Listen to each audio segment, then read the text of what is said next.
Hey guys, and welcome to another Battle City deck profile. Today we are showcasing Mako Tsunami, and that's coming up. Rightio, really looking forward to bringing you this Mako Tsunami profile. Let's get straight into it, shall we? We will start off, of course, with the Fortress Whale. Fortress Whale is a fish, a ritual monster with 2350 attack, 2150 defense. You need the Fortress Whale's Oath to be able to ritual summon this card. Next up, we run one copy of the Amphibian Beast. Amphibian Beast is a 2400 attack, 2000 defense fish monster. Very good card actually, one tribute monster, and you get a decent beat stick on the field. Next up, we run one copy of the Legendary Fisherman, probably the monster that most people recognise Mako for. 5-star, 1850 attack, 1600 defense. Sort of a positive and negative effect. The positive part is while Umi is on the field, this card is unaffected by spell effects and cannot be targeted for attacks, but it does not prevent your opponent from attacking directly. So that's the only real downside to the Legendary Fisherman.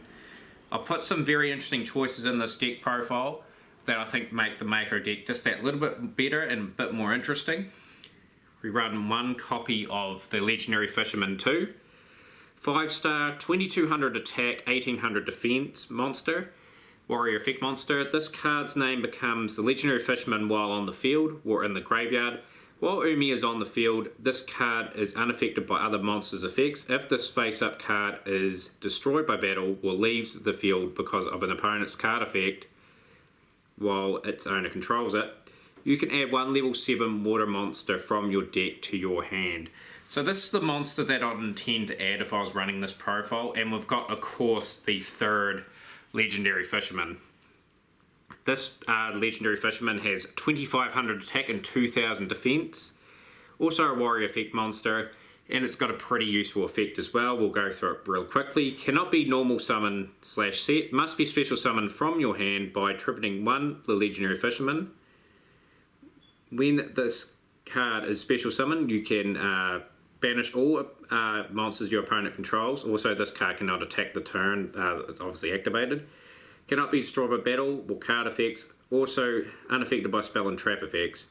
Once per turn, you can return as many of your opponent's banished monsters as possible to their graveyard. And pretty much if you attack a monster, you do double the damage. So that is a pretty devastating card if you can get out on the field. But I thought that was pretty cool to add the 3 fishermen into the Mako deck profile. I think it fits really well. What do you guys think? Next up, we run one Kyoshi. 1800 attack, 1500 defense. We run one copy of the Bottom Dweller. Bottom Dweller is a 5-star, 1650 attack, 1700 defense monster. Next up, I run 2 copies of the Giant Red Sea Snake.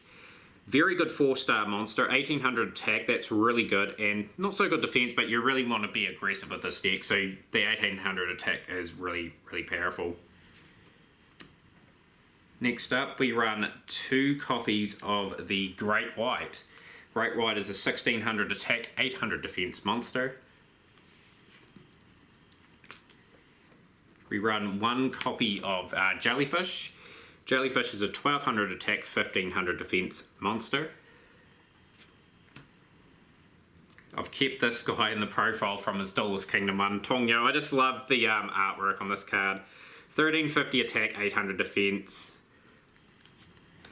Run a very interesting card in this profile. Again, Yomi Ship. Yomi Ship is an aqua effect monster. If this card is destroyed by battle and sent to the graveyard, destroy the monster that destroyed this card. So it's very useful. It could destroy something really good that your opponent has because of this card's effect.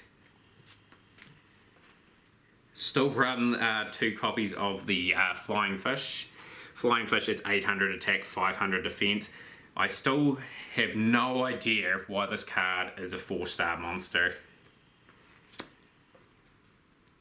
This is an incredible 3-star monster. Mad Lobster, 1700 attack, 1000 defense. Love the artwork on this card and the card description of the card.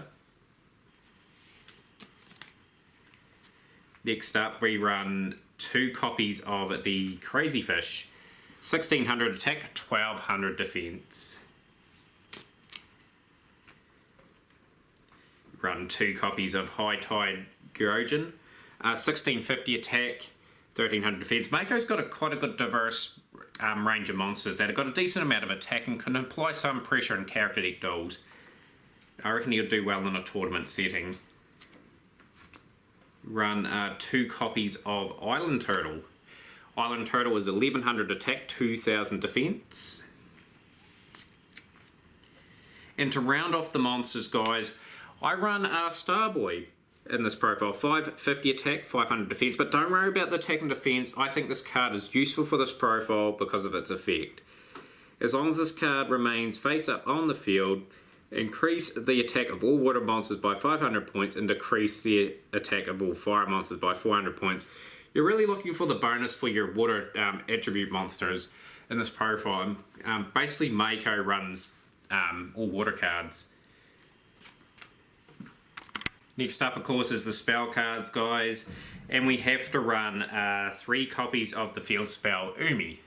So Umi increases all fish, sea serpent, thunder, and aqua monsters on the field by 200 attack and defense. Also, all machine and pyro monsters on the field lose 200 attack and defense. We've got a couple more additional power-ups for the profile. I'll just push that into the camera a bit better. Power of Kaishin. So equip only to an aqua monster, it gains 300 attack and defense. Like, he's got a few aqua monsters in his profile, like that could be quite useful to put this on. It's got jellyfish, giant red sea snake, island turtle, Starboy, Yomi ship. There is a few options for him there, so it's a very useful setup for him there. Of course, every profile runs this card here. What does Pot of Greed do? We run a couple of copies of Return of the Doomed. So discard one monster card from your hand to the graveyard. Return one of your monsters that is sent to your graveyard during this turn. As a result of battle, to your hand at the end of this turn. So it's a very unique sort of card for a certain situation. Of course, we're speaking about this very early on in the profile. We run 1 copy of the Fortress Whale's Oath. So this card is used to ritual summon, obviously, Fortress Whale. You must also tribute monsters from your hand or field whose total levels equal 7 or more, which shouldn't be too hard to do to get Fortress Whale out with their number of monsters in this Mako profile. We run 1 copy of Monster Reborn. To round off the deck, guys, we've got a couple of traps. We run a couple of copies of Tornado Wall. Tornado Wall is set up with Umi in tandem. We'll explain why. Tornado Wall's effect is this card can only be activated when Umi is active on the field. As long as Umi remains face up on the field, any damage to your life points becomes 0. When Umi is destroyed or removed from the field, this card is also destroyed. So it's a very good setup if you get that. And your opponent's doing no damage. The only way they can get rid of it's like with an MST, Twin Twisters, or things like that in a character deck duel.